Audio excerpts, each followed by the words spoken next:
Hey kids, it's Dr. Rhodes, and this is your lesson for Objective 34. We are going to use everything that we've learned from Objective 28 and on, and add on one more little piece.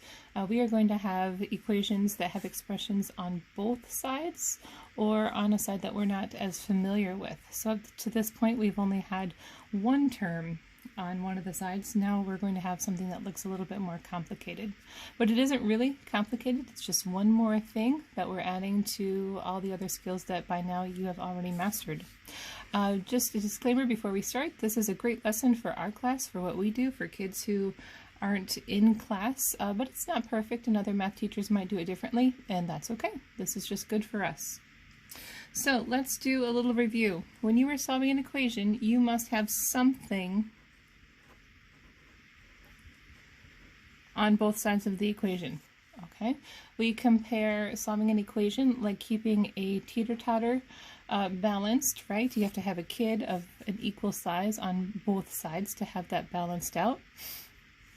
And so just like that, right, when we solve an equation, we need to keep things balanced. So I would not subtract 6x here. Instead, I would add 9x, because now I can add 9x to each side. And when I bring this down, I still have something on both sides. And I can continue to solve it, and I have no problems there. But what happens is, same equation, if I instead move this 6x, I'm left with nothing on that side of the equation, which is kind of like a sad kid on a teeter-totter with no friends, right? And then when I bring things down, I actually have a more complicated situation than I started with.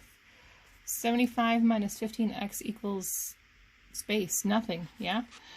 So typically what happens if you go about solving your equations that way, you end up with the right number but the wrong sign, typically. So if you're making mistakes and that's what you're getting, then that is the, that's typically what the problem is.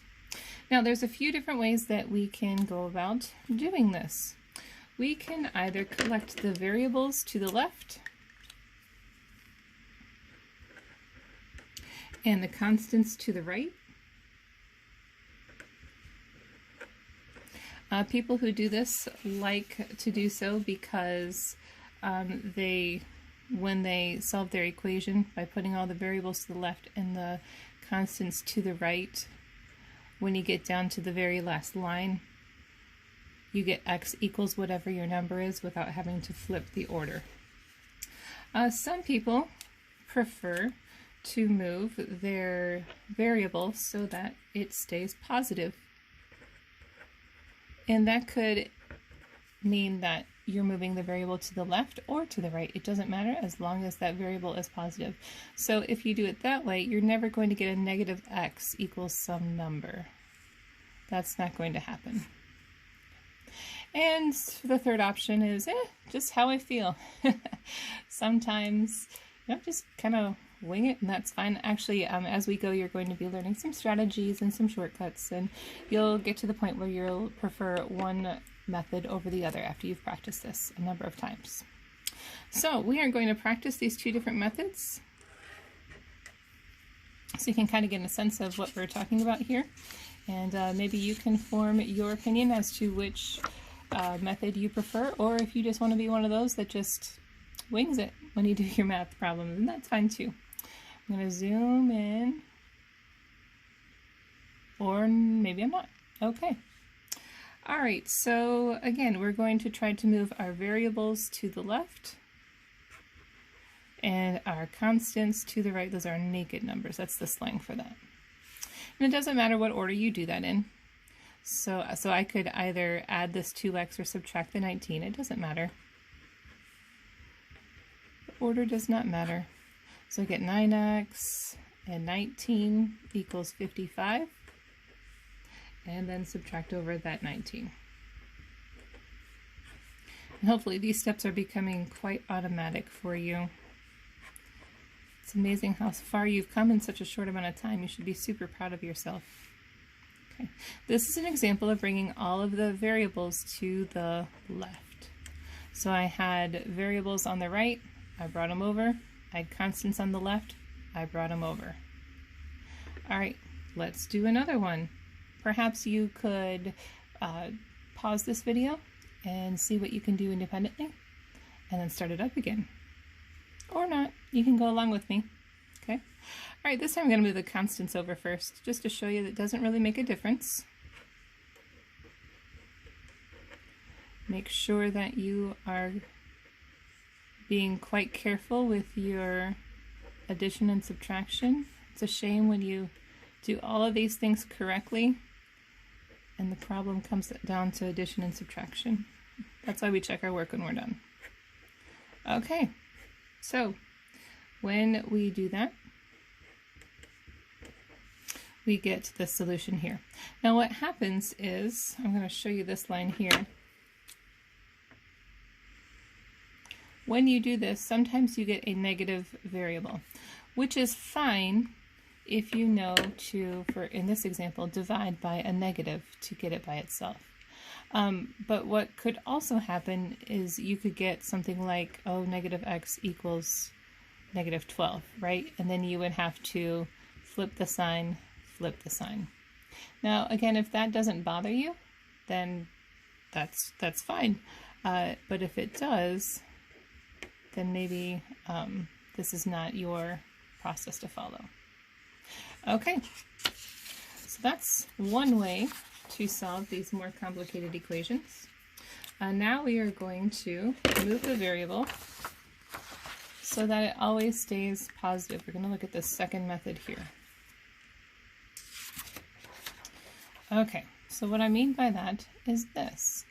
If I'm looking at these equations, if I perhaps move my variable to the left by subtracting 7x from each side, I'm going to end up with negative 4x. I just like to take the negativity out of my life when I can. That's a joke. Instead, I'm going to subtract 3x from each side. And I'm left with negative 4 equals 4x plus 8. So that's just one less negative number that I have to deal with. And I just solve like normal.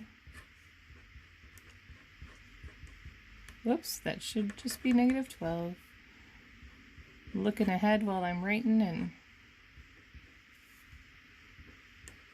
making silly mistakes. Okay, now what happens when you follow this method is sometimes you will get the constant, the number, the solution first, and then the variable. So you just have to remember to flip it around, okay? Because we always write the variable first. So this is an example of keeping the variable positive.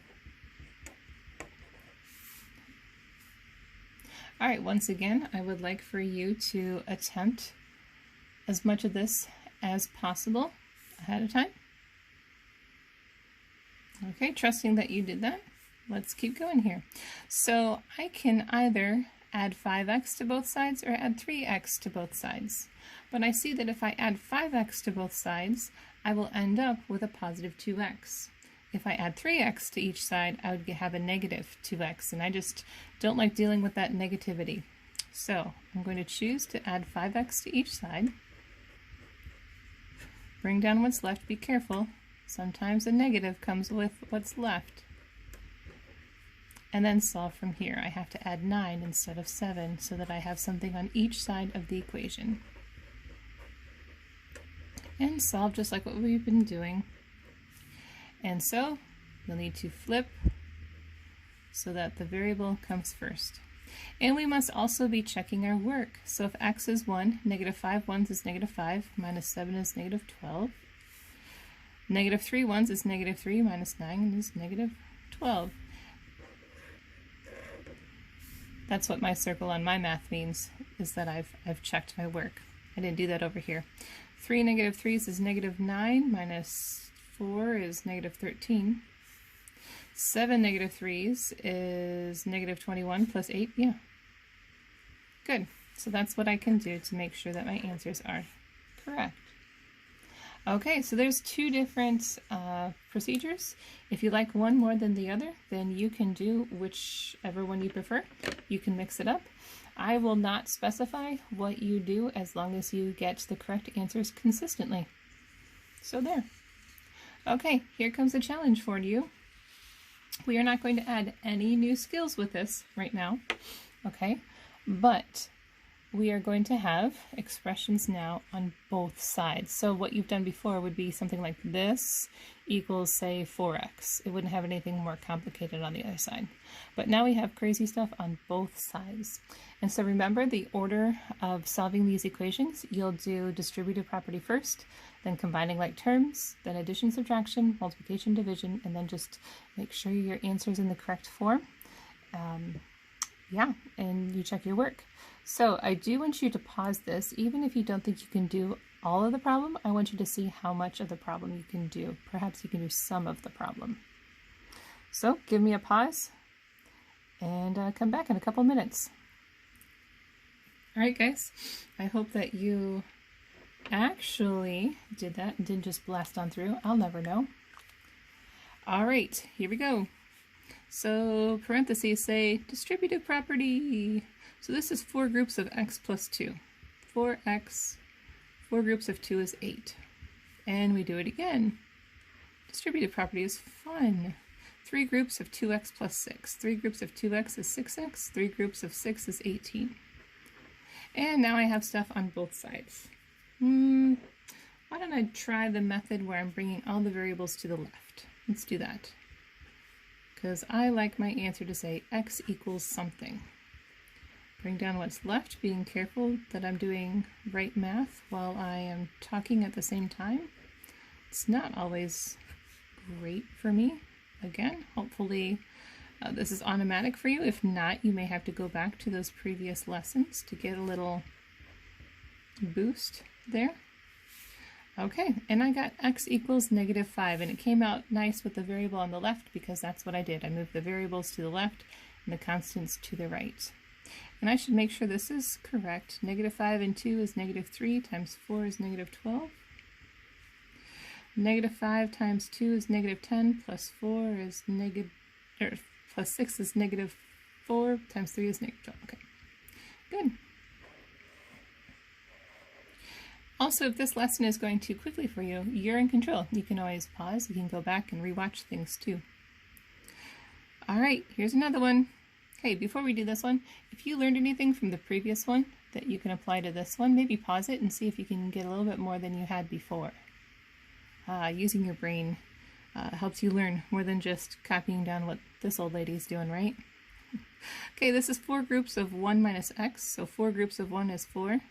4 groups of -x is -4x. This 3x didn't have anything to do with that. I'm just going to bring it down. And now, distributive property again. Be careful you don't overlook this negative. -2 times x is -2x. -2 times +1 is -2. All right, now I'm not going to start moving things around yet because I see an opportunity to combine my like terms to make this a little bit easier on myself. -4x and 3x is a -x. And I'm going to just bring everything down. That makes it much easier. Okay, so now looking at this, I just want to make my x to be positive in the end. And so I could either add an x over here, but I'd still have a -x when I do my addition. So instead I'm going to add 2x this way. And it just so happens that I'm bringing my variables to the left. Sometimes it happens that way. Not always. And now I have to move the 4, not the 2, because I have to keep something on both sides. So I get x equals -6. And so my x ended up to be positive. Just so happens that it ended up to be on the left. And that's nice. Oop, I circled without checking myself. Oh, this is going to be fun. 1 minus a -6 is 1 plus 6, which is 7. 4 sevens is 28. Minus 18 is 10. -6 and 1 is -5 times -2 is 10. Good, good. All right, great. You know what is the best thing for learning this skill? You guessed it. It's practice. Practice, practice, practice. Practice does not make perfect. I've been practicing for a long time and I still make a lot of goofball mistakes, but practice makes better. So here's your homework.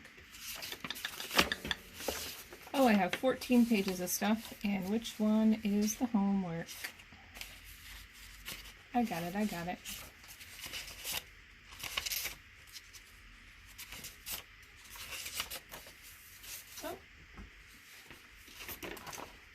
sorry for this couple seconds of dead space. That's silly. Okay, here it is. Okay, so this is lots of practice for you. And again, you can use whatever process you would like. These are just like the examples that we did in the first 4 examples on your notes. So those are similar to, my goodness, guys, I have so much paper. So those run similar to the green ones. And these here at the top. And then this row is kind of a moderate in difficulty. That's not quite what we did at the very end. But then the last questions are like these last 3 questions. These are your big challenge ones. But by challenge, it doesn't mean that they're difficult. It just means that you are applying all of the steps that you learned so far, which can be kind of tough, but none of those steps are too hard for you. I will give you a hint. All of your solutions will come out to be an even number. Now, if you were doing a real life problem, oftentimes in real life, you're going to get a fraction or a decimal. But in Dr. Roans's world where you're learning the skill, I don't see a need to give you complicated fractions and decimals just to hurt your brains. I want you to learn this skill. So if you get a fraction or a decimal, maybe go back and check yourself. Of course, you're going to be checking yourself anyway when you find your solution. If you need anything at all, please do not ever hesitate to send me an email. I am always happy to help.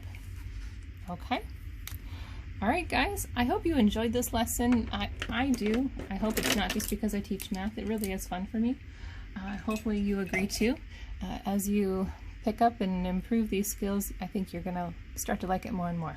So, alright, good work today. Thanks guys. Bye.